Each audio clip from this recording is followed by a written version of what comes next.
سبحانك لا علم لنا إلا ما علمتنا إنك أنت العليم الحكيم مولاي صل وسلم دائما أبدا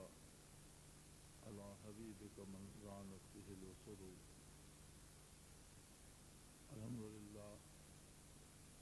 آج کا دن بڑا مبارک ہے کہ ایک دن میں اللہ کریم نے 2 خطبے جمع فرما دیے اور برکات کو 2 چند فرما دیا. ہمارے ہاں ہندوؤں سے میل جول کی وجہ سے ہندوؤں کی رسومات بہت زیادہ آ گئی. میں ایک دن اخبار میں بھی دیکھ رہا تھا کہ 2 خطبے حکومت پر بھاری پڑیں گے. تو یہ عجیب بات ہے کہ اللہ کا نام زیادہ لیا جائے اور اللہ کی تعریف اور اس کی تسبیح و تحمید زیادہ کی جائے، تو یہ بڑے فائدے کی بات ہے. اس سے نقصان، ہاں ظلم کو، کفر کو، برائی کو اس سے نقصان ہو سکتا ہے. مومن کو، نیکی کو، انصاف کو اور عدل کو نہیں.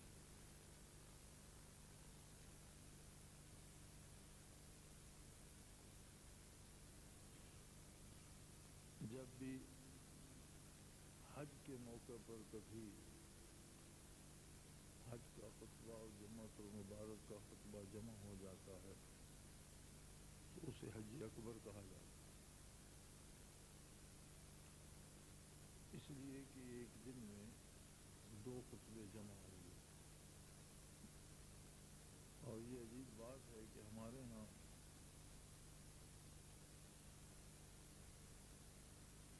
اگر عید پر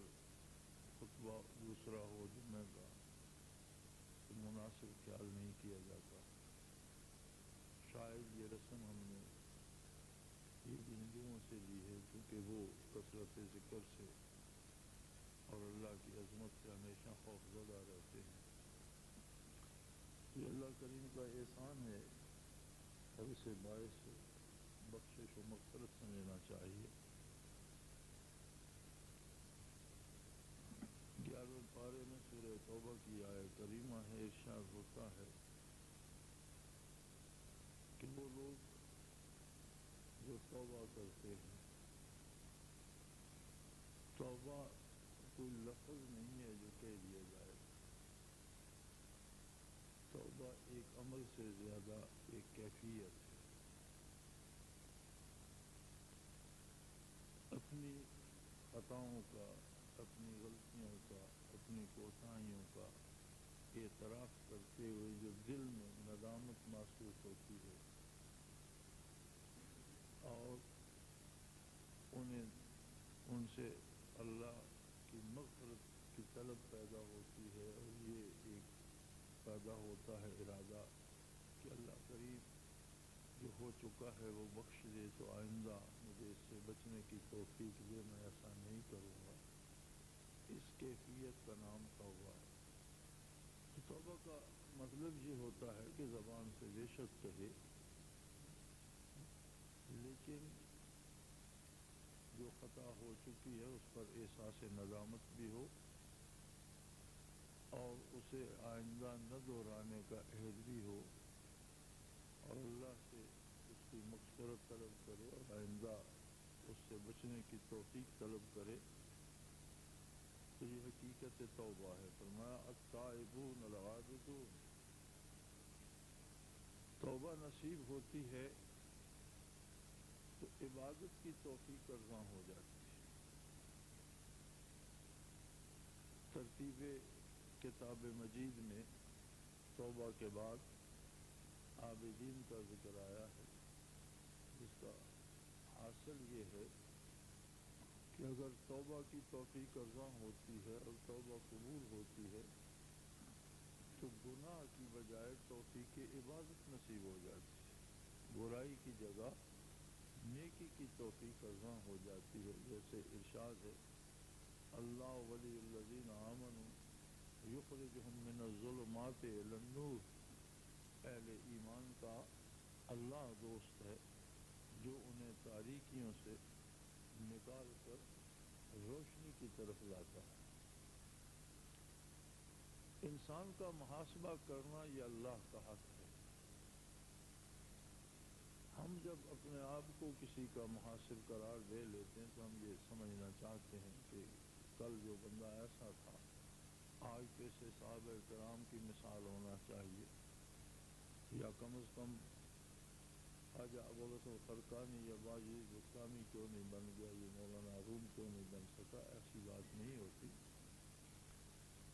یہ بھی ایک اچھی بات ہے کہ کسی کا سفر برائی سے نیکی کی طرف شروع ہو جائے۔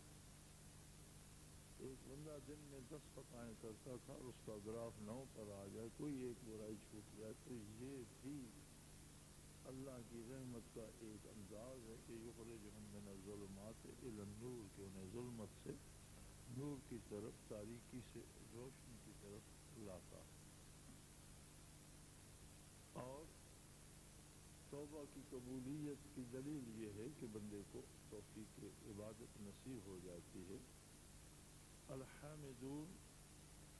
اور پھر وہ ہر وقت اللہ کی تعریف اور حمد و ثنا سے اپنی زبان کو تر رکھتا ہے، اللہ کی یاد سے دل کو آباد رکھتا ہے۔ الصائحون، پھر وہ گویا زندگی بھر روزہ دار ہو جاتا ہے۔ صائمون سے مراد روزہ رکھنے والے ہیں، لیکن یہ مراد لینا کہ صرف رمضان کے روزے رکھنے والے، یہ اس کے مفہوم کو کم کر دے گا۔ پوری زندگی رمضان بن جاتی ہے۔ رمضان المبارک میں کیا ہوتا ہے کہ جو چیز جب منع ہے وہ نہیں کھانی ہے، جب جس کے کھانے کی اجازت ہے وہ کھانی ہے۔ اسی طرح اعمال کا روزہ ہوتا ہے، زبان کا روزہ ہوتا ہے، کانوں کا روزہ ہوتا ہے، آنکھوں کا روزہ ہوتا ہے۔ غیر پسندیدہ چیز دیکھی نہ جائے، غیر پسندیدہ بات سنی نہ جائے، غیر پسندیدہ کلام زبان پہ نہ لایا جائے، بلکہ نبی علیہ السلام کا ارشاد ہے کہ روزے سے اگر تجھے کوئی دوسرا برا بھلا بھی کہے، گالی بھی دے، تو اسے جواب میں کہ یہ کہ مجھے روزہ ہے، میں گالی نہیں دے سکتا۔ تو جب توبہ قبول ہوتی ہے، توفیق عبادت ہوتی ہے، اللہ کی حمد و ثنا کرنے کی توفیق ہوتی ہے، اور ایک کیفیت نصیب ہو جاتی ہے کہ زندگی رمضان میں ڈھل جاتی ہے۔ یہ رمضان بھی تو ایک مکمل ضابطہ ہے کہ سونے جاگنے سے لے کر کھانے پینے تک اور تعلقات سے لے کر معاملات تک ہم اپنی پسند چھوڑ کر محض اللہ و اللہ کے رسول کے احکام کی پیروی کرتے ہیں۔ تو اگر کسی کو زندگی بھر کے لیے یہ سعادت نصیب ہو جائے کہ وہ ہر کام میں سنت نبوی کا اتباع کرے، ہر کام میں اللہ کی اطاعت اختیار کر لے، تو فرمایا وہ روزہ دار ہو جاتا ہے۔ الساجدون، اس کی زندگی ایک مسلسل سجدہ بن جاتی ہے۔ صحابہ کرام رضوان اللہ علیہم اجمعین کا ذکر کرتے ہوئے قرآن حکیم میں ارشاد ہوتا ہے، محمد الرسول اللہ والذین معہ اشداء علی الکفار رحماء بینہم تراہم رکعا سجدا، کہ اے مخاطب تو انہیں جب بھی دیکھے گا رکوع و سجود میں دیکھے گا۔ حالانکہ صحابہ کرام نے ہجرت فرمائی، سفر کیے، گھر بنائے، بال بچے تھے، کھیتی باڑی کرتے تھے، تجارت کرتے تھے، جہاد کیے، دنیا پہ تبلیغ کی، اسلام کو پھیلایا، اور زندگی کا ہر کام بطریق احسن انجام دیا۔ سیاست کرنا سکھایا انسانوں کو، عدالت کا سبق دیا، حکومت کے انداز بتائے۔ تو یہ سارا کام وہ کرتے تھے، لیکن قرآن حکیم فرماتا ہے کہ جب بھی تو انہیں دیکھے گا تو وہ اللہ کی عبادت میں ہوں گے۔ تراہم رکعا سجدا، تو جب بھی انہیں دیکھے گا وہ رکوع میں ہوں گے یا سجدے میں ہوں گے۔ اس سے مراد یہی ہے کہ ان کا ہر کام اس خلوص اور قرب الہی کی اس کیفیت کو ساتھ رکھ کر وہ کرتے تھے جیسے رکوع میں یا سجدے میں کوئی تصور کرتا ہے یا یقین کرتا ہے کہ میں اللہ کے روبرو ہوں۔ رکوع و سجود کا انداز یہ ہے کہ حدیث جبریل میں ارشاد ہوتا ہے ان تعبد اللہ کأنک تراہ، اللہ کی عبادت اس طرح کر گویا تو اپنی آنکھوں سے اللہ کو روبرو دیکھ رہا ہے، اس کے سامنے دست بستہ کھڑا ہے۔ فَإِن لَّمْ تَكُن تَرَاهُ فَإِنَّهُ يَرَاكَ، اور اگر تو نہیں دیکھ رہا تو یہ یقین پختہ رکھ کہ وہ تو تجھے دیکھ رہا ہے، اور اگر یہ حال بھی نہیں ہے تو پھر محض ورزش رہ جاتی ہے، عبادت نہیں رہتی۔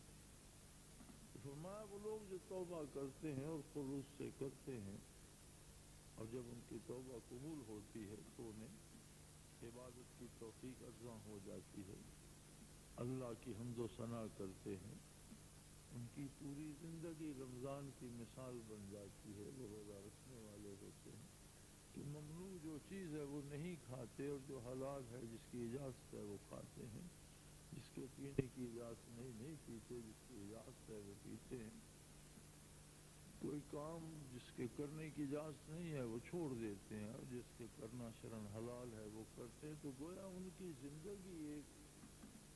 مسلسل رمضان کی مثال بن جاتی ہے، وہ مستقل عمر بھر کے روزہ دار ہوتے ہیں الساجدون، اور ان کی زندگی اس طرح بسر ہوتی ہے گویا ساری زندگی وہ سر بسجود رہے اور تسبیح پڑھتے رہے، کہ ان کے شب و روز سبحان رب جل اعلیٰ کہتے بسر ہو۔ سجدہ کیا ہے؟ ایک کیفیت ہے جو تمام اعمال میں اللہ کریم سے انتہائی قرب کا اظہار ہے، اپنے عجز کی انتہا کا اظہار ہے، اس کی کبریائی، اس کی عظمت، اس کی شان اور اس کی جلالت کا اظہار ہے۔ تو گویا صرف عبادت میں ہی سجدہ نہیں ہے، جن لوگوں کی اللہ توبہ قبول فرماتا ہے ان کی زندگی مسلسل ایک سجدہ بن جاتی ہے کہ وہ جو کام بھی کرتے ہیں اس خلوص سے کرتے ہیں کہ میرا پروردگار میرے ساتھ ہے، میرے کام کو دیکھ رہا ہے، میری نیت کو جانتا ہے، میرے دل کے خلوص اور اس کی گہرائی سے واقف ہے، تو پوری زندگی ایک سجدہ بن جاتی ہے، اگرچہ وہ دنیا کے سارے کام کرتے ہیں، العامرون بالمعروف، وہ بھلائی کا حکم دیتے ہیں اور کوشش کرتے ہیں، جہاد کرتے ہیں، قتل کرتے ہیں، قتل ہوتے ہیں، شہید ہوتے ہیں، قربان ہوتے ہیں، زندگی کے سارے امور انجام دیتے ہیں، والناہون عن المنکر، اور برائی سے روکتے ہیں، نیکی کا حکم کرتے ہیں، برائی سے روکتے ہیں، اس کے لیے بھرپور کوشش کرتے ہیں، بھرپور زندگی انجام دیتے ہیں، لیکن جو کیفیت قرب الہی اور حضور الہی کی انہیں نصیب ہوتی ہے اس کی وجہ سے ان کے زندگی کے یہ سارے کام ایک لمبے سجدے میں ڈھل جاتے ہیں کہ گویا وہ ہر آن اور ہر لحظہ سر بسجود ہیں، والحافظون لحدود اللہ، اللہ کی حدود کے پہرے دار بن جاتے ہیں، محافظ بن جاتے ہیں۔ محافظ صرف وہ نہیں ہوتا جو خود حد شکنی نہ کرے، محافظ وہ ہوتا ہے جو دوسروں کو بھی ان حدود سے گزرنے نہ دے۔ ہم سمجھتے ہیں کہ فوج سرحدوں کی محافظت، اس کا یہ مطلب نہیں ہوتا کہ فوج سرحد پار نہیں کرے گی، اس کا مطلب یہ ہوتا ہے کہ دنیا کی کسی بھی شخص کو ناجائز طور پر سرحد پار کرنے نہیں دے گی، نہ اندر سے باہر جانے دے گی، نہ باہر سے اندر آنے دے گی۔ تو ہمارے جنہیں اللہ توبہ کی توفیق عطا کرتا ہے اور ان کی توبہ قبول ہوتی ہے تو وہ درجہ بدرجہ ان امور پر، ان عوامل پر کاربند ہوتے چلے جاتے ہیں، حتیٰ کہ ان کی زندگی ایک مسلسل روزہ بن جاتی ہے، ان کی زندگی ایک مسلسل سجدہ بن جاتی ہے، اور وہ اتنا عظیم درجہ پاتے ہیں کہ حدود اللہ کے محافظ بن جاتے ہیں. نہ صرف یہ کہ خود حد شکنی نہیں کرتے بلکہ دنیا میں برائی کو مٹانے اور نیکی کو پھیلانے کا فریضہ انجام دیتے ہیں اور اللہ کی حدود کے محافظ بن جاتے ہیں. فرمایا وبشر المؤمنین، اے میرے نبی صلی اللہ علیہ وسلم ایسے ایمان والوں کو میری رضامندی کی خوشخبری سنا دیجیے.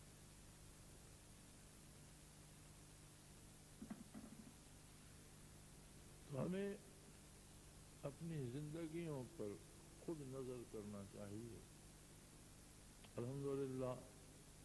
رمضان المبارک کا بابرکت مہینہ گزرا. آج عید کا دن ہے، یوم تشکر ہے، اظہار شکر کا موقع ہے،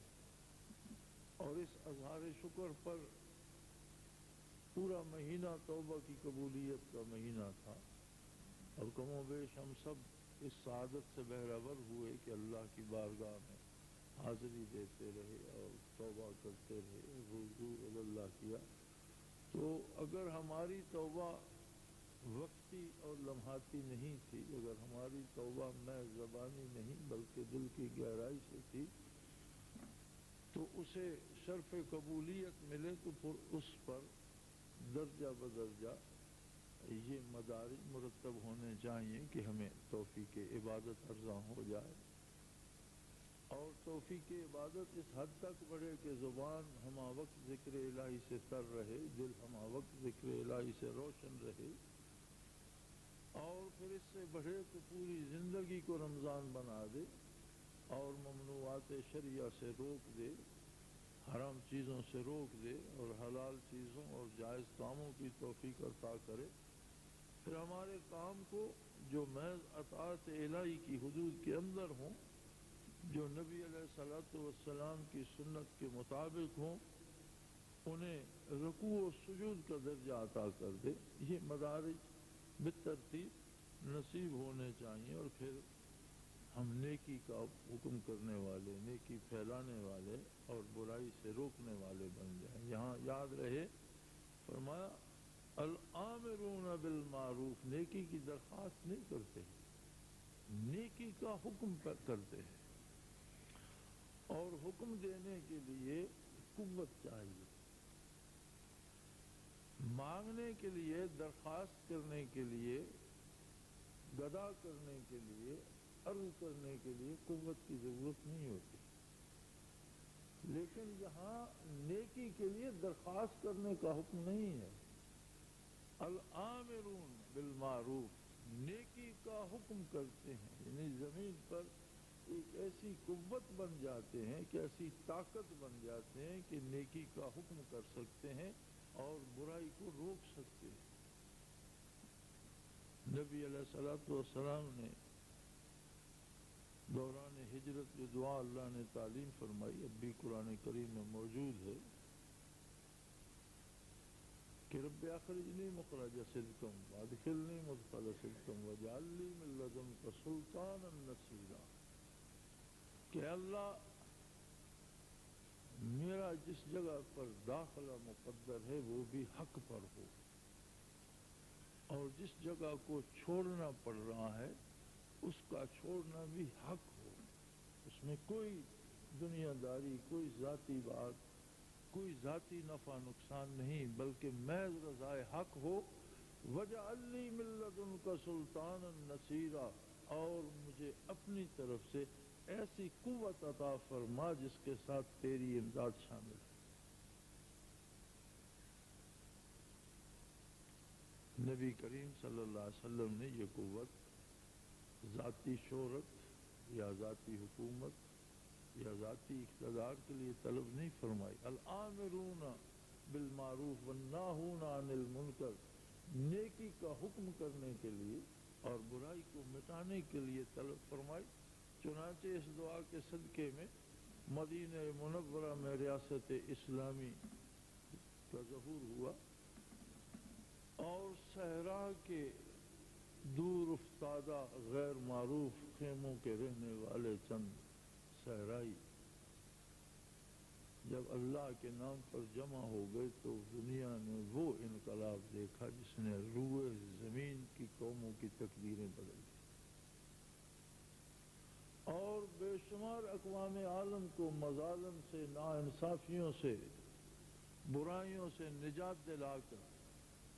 بتوں کے قدموں سے اٹھا کر رب العالمین کے حضور کھڑا کر دیا، آدم خوری سے جان چھڑا کر حلال کھانے والے لوگ بنا دیا، بے حیائی سے بچا کر اللہ کے باحیا بندے بنا دیے، عدل و انصاف کو اس طرح عام کیا کہ کسی کافر کو بھی اگر انصاف نصیب ہوا تو ریاست اسلامی کے زیر سایہ نصیب ہوا، ورنہ کفر میں انصاف کافر کو بھی نہ مل سکتا۔ تو اسی قوت کے حصول کا حکم دیا جا رہا ہے کہ تائب جب رجوع اللہ کرتے ہیں تو متحد ہو کر ایک ایسی قوت بن جاتے ہیں کہ نیکی کا حکم کر سکتے ہیں، والناہون عن المنکر، اور برائی کے سامنے دیوار بن جاتے ہیں،